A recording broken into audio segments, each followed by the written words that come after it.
रहा हो, मन संसार का चिंतन कर रहा है। आप हमारी बात पर गौर करना।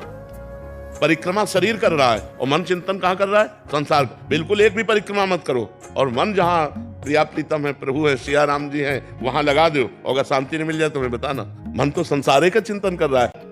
हमें अंदर सुधार करना है, अंदर सुधार होगा नाम से।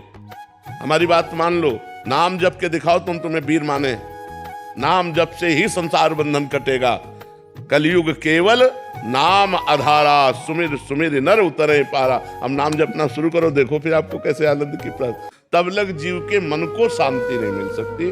चाहे रुपया हो जाए, सुंदर स्त्री हो जाए, बढ़िया मकान हो जाए, लग्जरी गाड़ी हो जाए, सब व्यवस्था हो जाए, लेकिन जो मन को चाहिए वो अखंड और अनंत सुख चाहिए, वो भगवान से मिलता है। जब तक मन को भगवान में नहीं जोड़ोगे तब तक शांति नहीं मिलेगी। हमारी प्रार्थना जो हमारे पास आवे तो कम से कम आप शराब पीना तो छोड़ दे।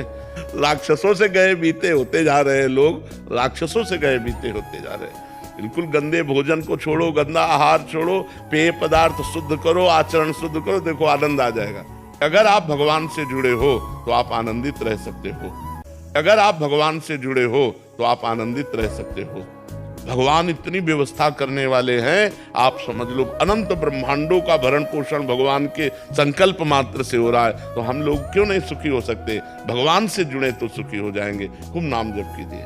जो निरंतर प्रिया प्रीतम का भगवान का भजन करते हैं, ऐसे समाज में जो हम रहते हैं तो हमारा अहंकार चूर हो जाता है। यार मेरी भक्ति क्या है, इनका भजन, इनका ब्रह्मचर्य, इनकी तपस्या, इनका जीवन जैसा है, मेरा जीवन क्या है? तो यही भक्तों के संग का प्रताप है कि जो अहंकार हमें दोषों में फंसाने वाला है, जो अहंकार हमें भगवान से विमुख करने वाला है, वो अहंकार भक्तों के संग से नष्ट हो जाता है। ब्रह्मचर्य धारण वही कर सकता है जो समय से उठता है, ब्रह्म मुहूर्त में व्यायाम करता है और थोड़ा दौड़ भाग करता है। 2-3 किलोमीटर दौड़ा, आधा घंटा व्यायाम किया, 15-20 मिनट प्राणायाम किया, तब उसके अंदर दिव्यता आती है। फिर देखो जो पढ़ोगे वो आपको याद रहेगा।